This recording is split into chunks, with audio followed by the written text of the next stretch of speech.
신실하신 아버지 하나님으로부터 여러분들은 무엇을 기대하십니까? 무엇을 소망하시고 바라십니까? 아버지의 사랑, 아버지의 긍휼, 아버지의 은혜, 아버지의 평강, 그걸 바라십니까? 아니면 다른 걸 바라십니까? 여러 가지 여러분들이 아버지께 바라는 것들이 있을 거예요. 당면한 기도의 제목도 있을 것이고,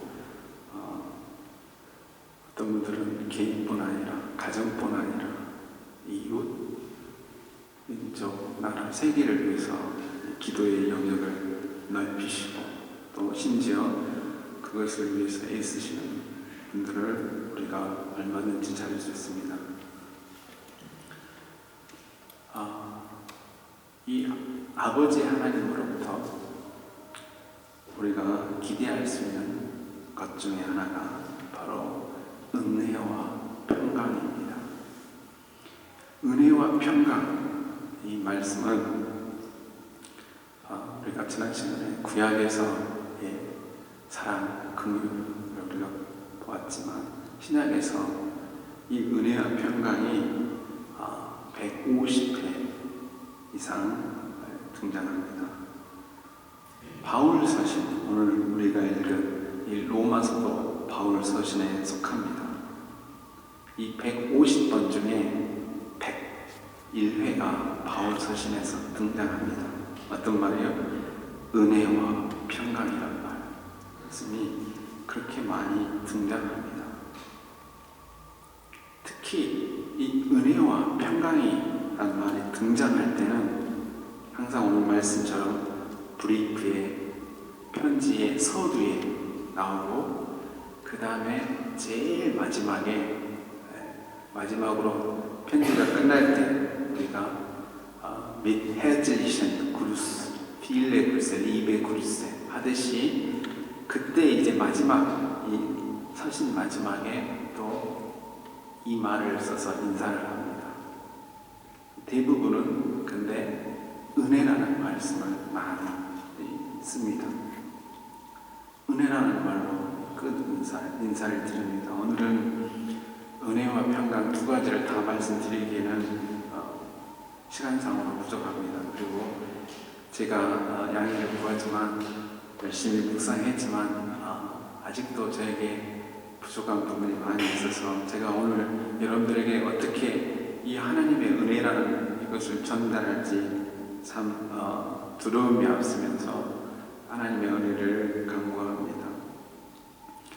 은혜라는 이 말씀은 아주 성경에서 다양하게 사용을 합니다.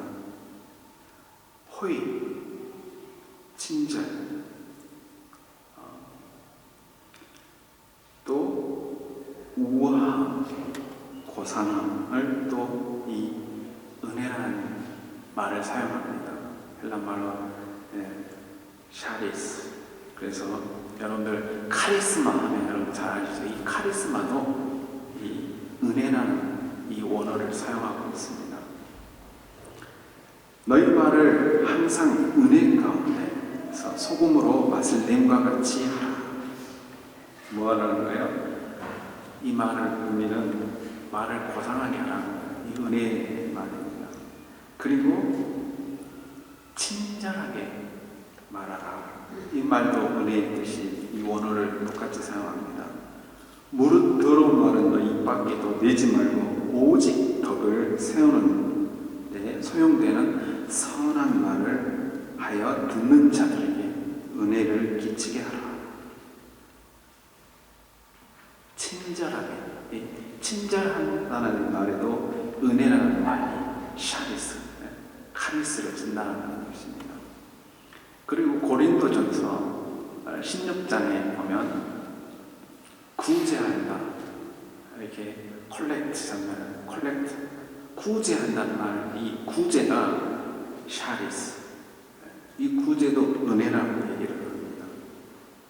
그리고 아까 말씀드린 것처럼 카리스마, 은사, 권위 이런 것도 이 은혜라는 말의 오온을 다 은혜가 쓰이는 범위가 상당히 많습니다. 그런데 여러분들께서는 은혜를 어떻게 생각하십니까? 여러분들이 이해하시는 은혜, 하나님을 믿는 사람이라고 하면 사실은 이 은혜에 대해서 분명한 생각을 갖고 계셔야 됩니다. 왜냐하면 본질적으로 은혜가 가리키는, 바울이 강조하고 바울이 말씀하는 바로 이 은혜라고 하는 것은 바로 하나님의 도우심, 하나님의 구원의 행위, 그리스도의 십자가의 죽으심을 의미합니다. 누구를 위해서요?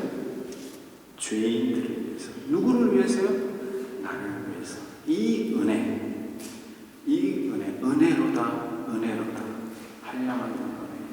이 은혜는 친절, 호의, 구제 이것도 해당이 되겠지만 바로 하나님의 구원입니다. 나를 향한 하나님의 구원의 행위, 사랑의 행위가 바로 은혜라고 말씀드릴 수 있습니다. 이 은혜는 여러분께서 잘 아시는 것처럼 값없이 아무 우리가 한 것 없는데 그저 받는 것입니다.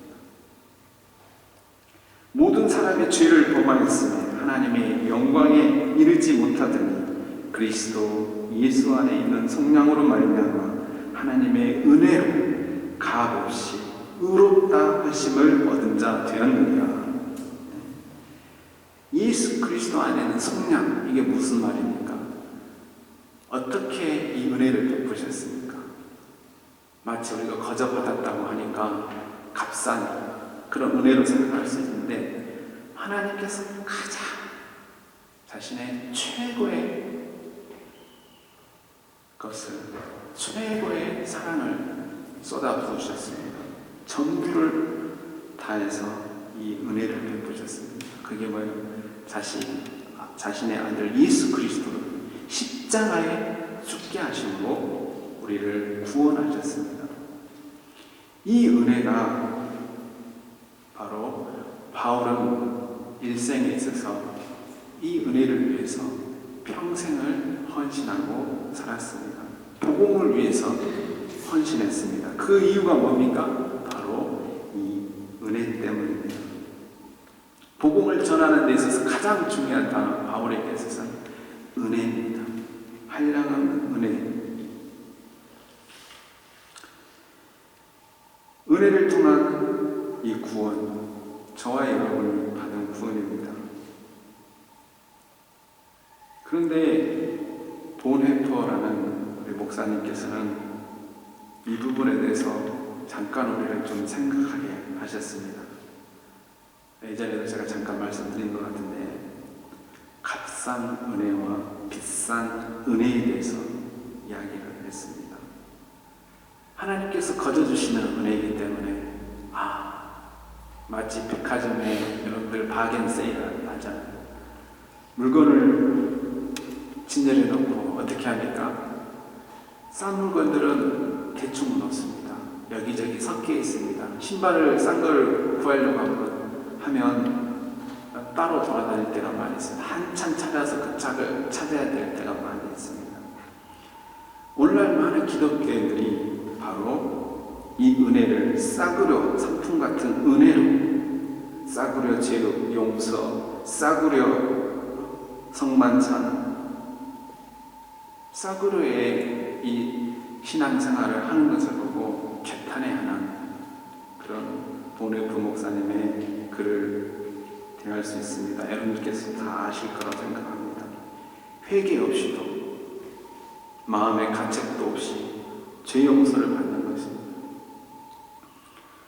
어떤 분이 전도를 받았습니다. 내가 예수님을 믿어야 되는 것을 알고 그래야 되겠는데 좀 즐길 게 너무 많기 때문에, 너무 좋은 게 많기 때문에 좀 늦게 믿어야 되겠다. 좀 기다려달라. 그 전도하는 분한테 그렇게 얘기를 했답니다. 분명히 내가 하늘나라를 믿겠는데, 천국에 있다는 것을 믿겠는데 지금은 아니다. 그러니까 언제 믿겠다는 거예요? 돌아가실 때, 즐길 거 다 즐기시고 언제요? 그때 되면 하나님의 은혜를 찾겠다는 것입니다.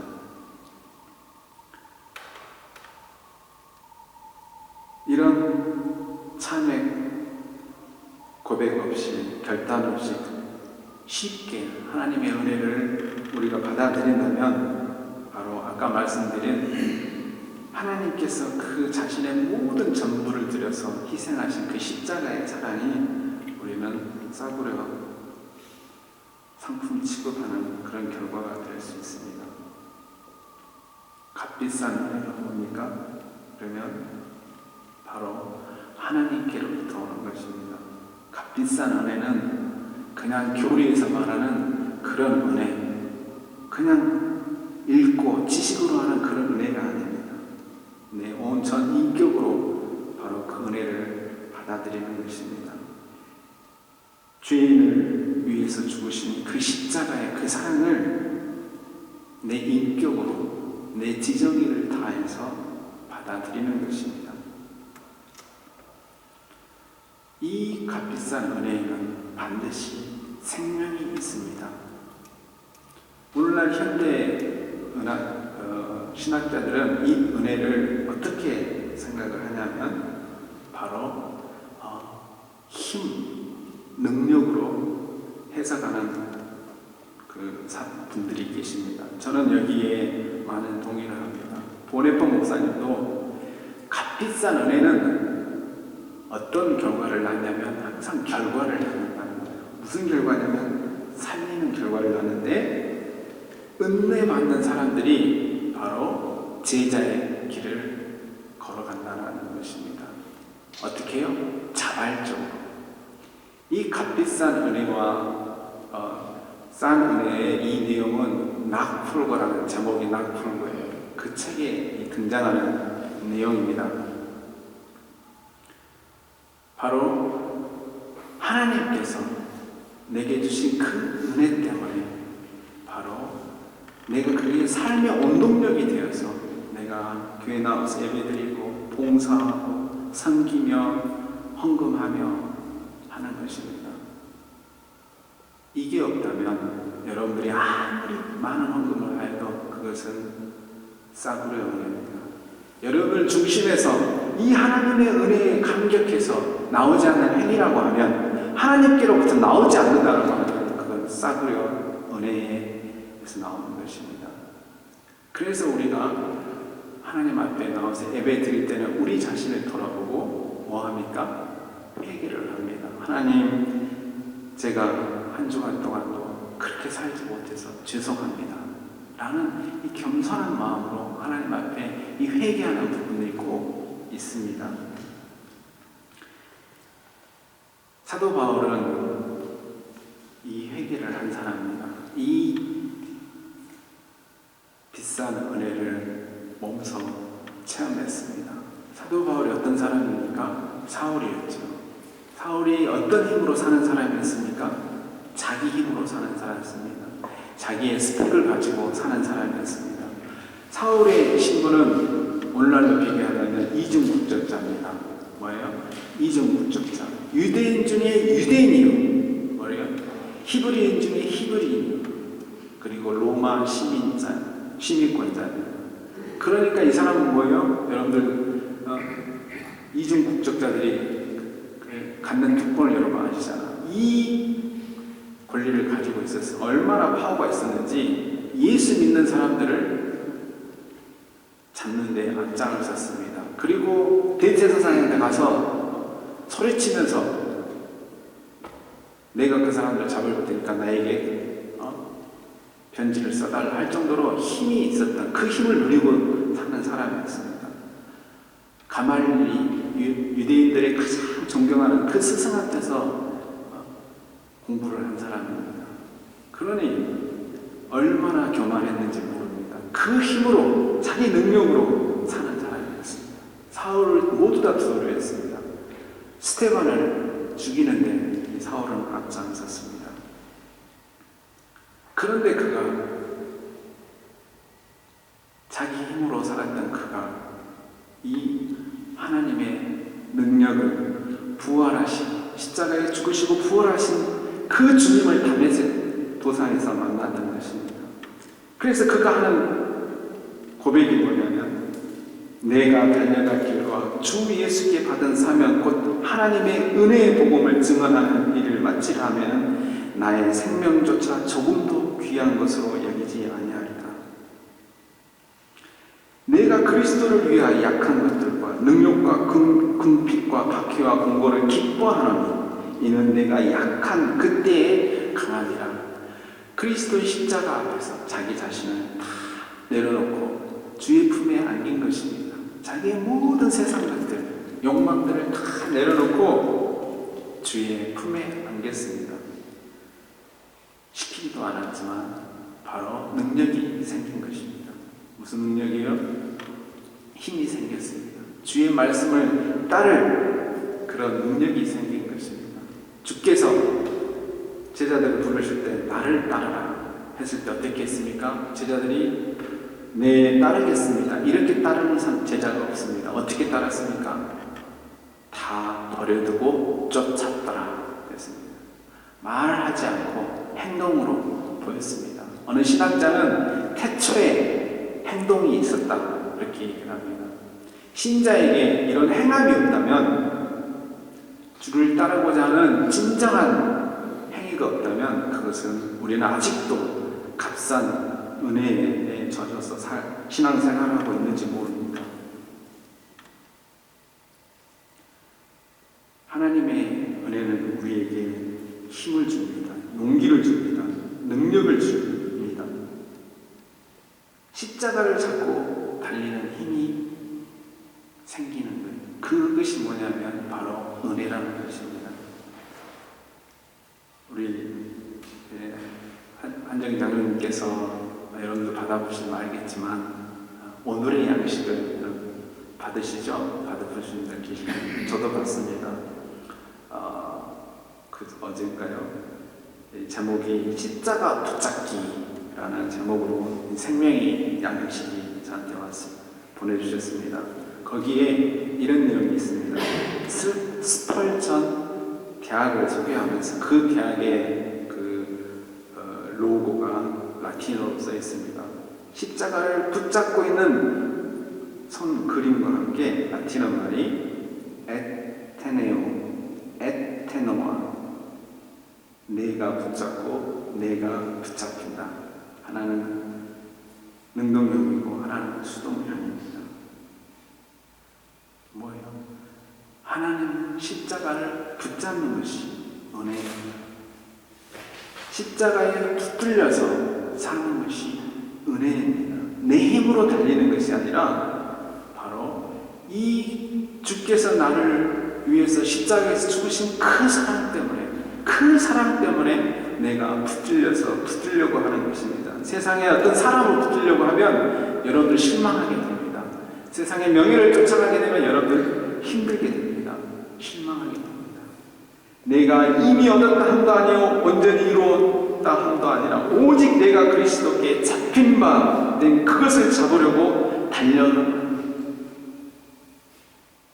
표대를 향하여 그리스도 예수 안에서 하나님이 위에서 부르심의 상을 위하여 달려간다. 이제 여러분들 열심히 해서 내가 열심히 봉사했어요. 이런 거 다 잊어버리셔야 됩니다. 뭘 말할 것이요? 주께서 내게 주신 그 은혜, 그 힘으로 다시 십자가를 붙드시길 바랍니다. 그리고 그 힘으로 하루하루를 여러분들이 승리하시기를 바랍니다. 오늘 많은 신자들이 힘이 없습니다. 찬송을 해도 힘이 없습니다.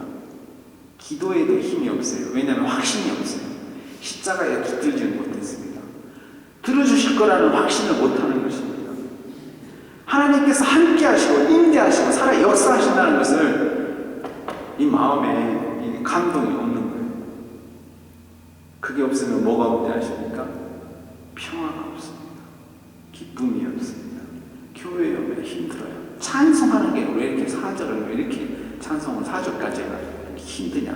근데 목사님은 다시 반복을 하니까 짜증나고 이렇게 된다는 거예요. 그러나 은혜를 해보세요. 여러분들 북한이나 여러분들 찬송하는 분들은 몇 시간을 해도 눈물을 흘리면서 하십니다. 하나님 말씀 들어도 지루함이 없어요. 왜? 너무 귀하기 때문에 이 한 번 듣고 자기는 수명을 쓰고 죽을 수 있기 때문에.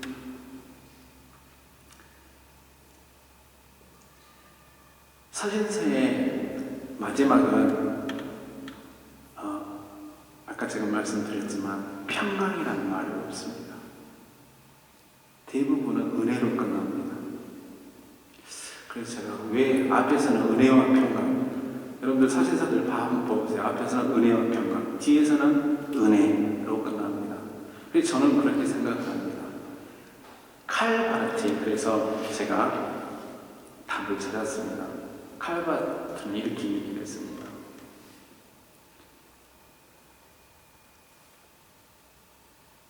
하나님의 은혜를 받게 되면 뭐가 되냐면요, 평안을 찾게 됩니다.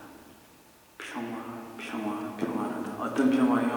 죄의 두려움에서, 죽음의 두려움에서 여러 가지 근심 걱정들을 십자가 안에서 다 해결받기 때문에 그렇게 평화가 찾아올 수가 없습니다.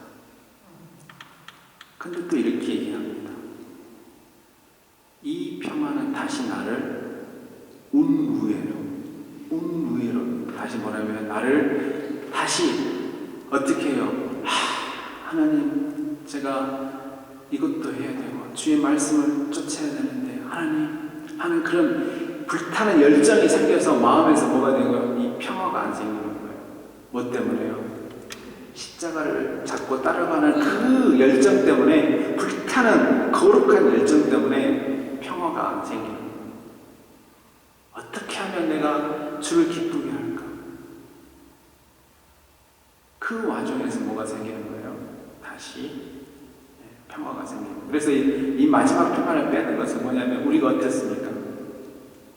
늘 이걸 반복을 합니다. 하나님 뜻에서 정말로 힘을 가지고 살려고 하면 할수록 뭐 하는 거예요? 어렵잖아요.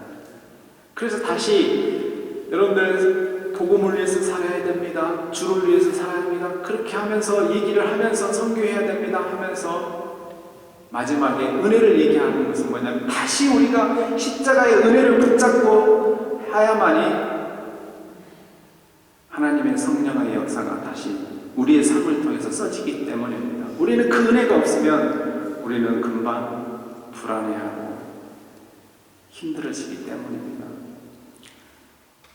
몽골의 징기스탄 시대에 로마 가톨릭과 관계가 있었습니다. 그래서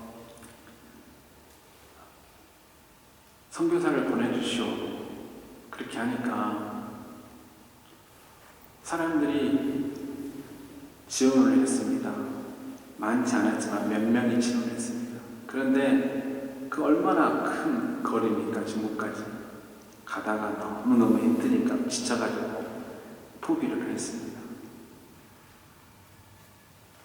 그래서 몽골이 불교가 됐다, 불교 나라를 받아들여서 그때 갔었다면 불교 나라가 아닐 텐데, 그런 얘기를 제가 들어본 적이 있습니다. 사랑하는 성도 여러분, 우리는 연약한 사람입니다. 아무리 우리가 하나님을 위해서 달려가려고 한다고 할지라도 이 은혜가 없으면, 이 힘이 없으면, 우리를 움직이게 하는, 우리를 삶을 성령 충만하게 하는 이 힘이 없으면 우리는 한치도 나갈 수 없는 존재입니다. 주의 사명을 감당할 수 없는 연약한 존재입니다. 저 자신도 마찬가지고. 그러니 여러분들 소망하게 부탁드립니다. 오늘 십자가 붙잡기라는 이 말씀처럼 여러분들 붙드시기 바랍니다. 그리고 붙드신 그 십자가의 은혜를 잡고 여러분들 한 걸음 한 걸음 주의 은혜 가운데서 젖어들기 바랍니다. 그럴 때 여러분들의 진정한 평화가 떠나지 않을 것입니다. 기도하시겠습니다.